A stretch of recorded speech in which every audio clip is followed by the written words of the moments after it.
3। Okay students, आज हम class first और सेकंड के लिए हिंदी व्याकरण में एक इम्पोर्टेंट टॉपिक है जो है लिंग। आज हम इसके बारे में बात करेंगे। ठीक है, लिंग के बारे में बात करते हैं। सबसे पहले जानेंगे कि लिंग होता क्या है। ठीक है, तो लिंग होता क्या है ये जान लीजिए। पुरुष और स्त्री जाति का बोध कराने वाले वे शब्द जिसको हम क्या कहते हैं, लिंग कहते हैं। ठीक है, लिंग के कितने भेद होते हैं? 2 भेद होते हैं। पहला होता है पुल्लिंग और दूसरा होता है स्त्रीलिंग। ठीक है, अब इन दोनों की परिभाषा को जानेंगे।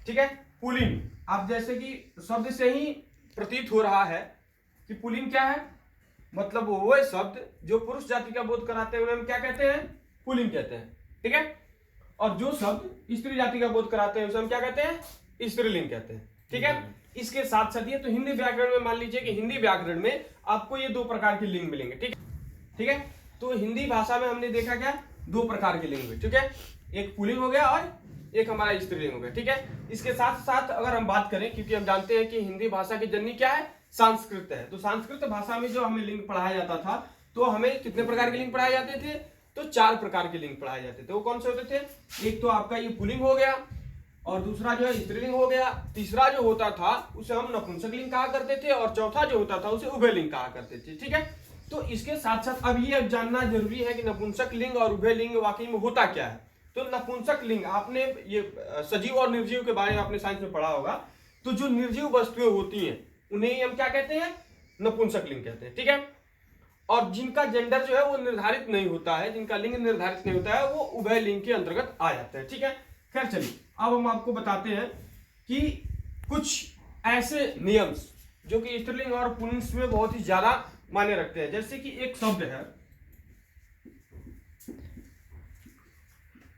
ये शब्द है गेंडा। अब जैसा कि हम लोग कई बार बनाते हैं, माता पिता लड़का लड़की इत्यादि, इस प्रकार के हम लोग पुल्लिंग और स्त्रीलिंग बना लेते हैं। लेकिन यहाँ एक जो शब्द है ये गेंडा, ये गेंडा जो शब्द है, आप ये बताइए गेंडा शब्द का क्या आपको स्त्रीलिंग पता है?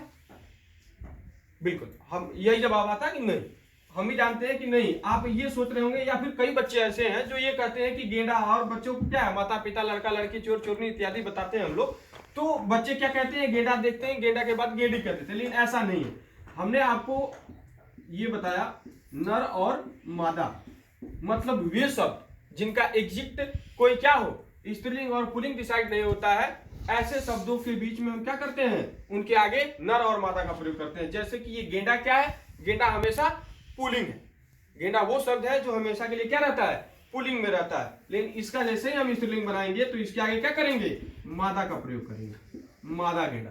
ठीक है, वैसे ही ये तितली, ये शब्द है तितली।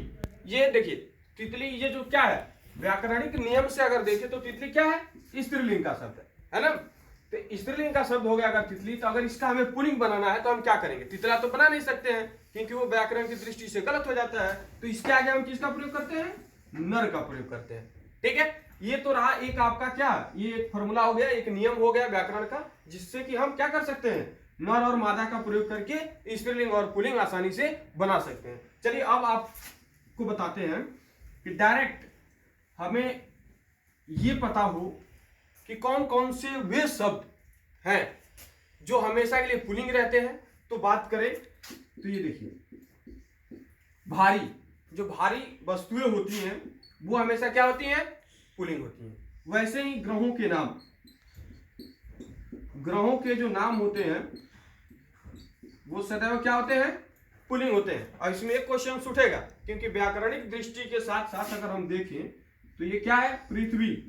पृथ्वी जो शब्द है ये देखने से क्या लगता है, और व्याकरणिक नियम भी स्त्रीलिंग और पुल्लिंग के जो है उसमें हमने ये बताया गया है कि इकार अंत के जो शब्द होते हैं, मतलब कि अंत में ई आता है तो क्या हो जाता है, स्त्रीलिंग हो जाता है। लेकिन यहाँ क्या है, पृथ्वी भारी भी होती है और बड़ी भी होती है, इसका आकार विस्तृत होता है। ठीक है, इसलिए ये क्या है, इसे हम देखिए, जहां जिन शब्दों का ऐसे शब्द भी होते हैं, वे शब्द जिनका क्या है, स्त्रीलिंग और पुल्लिंग दोनों ही नियमों के अनुसार दोनों ही वो रूपों में जाते हो, तो ऐसे शब्दों को हम क्या कहते हैं, अपवाद कहते हैं। क्या कहते हैं, व्याकरणिक दृष्टि से उसको क्या कहते हैं, अपवाद कहते हैं। ठीक है, तो पृथ्वी क्या है, वो एक अपवाद है। वैसे ये तो हमने मान लीजिए पुल्लिंग के लिए आपको बता दिया कि ये पुल्लिंग थे। वैसे ही स्त्रीलिंग के लिए भाषाओं के नाम, अब विश्व की जितनी भी भाषाएं हैं, अधिकतर भाषाओं के नाम जो है क्या होते हैं, वो स्त्रीलिंग में ही आते हैं। अधिकतर भाषाओं के नाम, जैसे कि आपकी हिंदी हो गई, ठीक है, ये क्या है आपका स्त्रीलिंग है। ठीक है, वैसे ही आपकी अंग्रेजी हो गई। मतलब अंत में आप देख रहे हैं ना, ये आ रहा है या फिर ऐसे जो नियम है उसके अनुसार सभी जो भाषाएं होती हैं वो क्या होती हैं। इसके साथ साथ भाषाओं के नाम के साथ साथ जो नदियों के नाम होते हैं, किनके नाम होते हैं, नदियों के नाम भी सदैव क्या होते हैं, स्त्रीलिंग ही होते हैं। ठीक है, अब आइए और कुछ आपको रोचक तथ्य बताते हैं।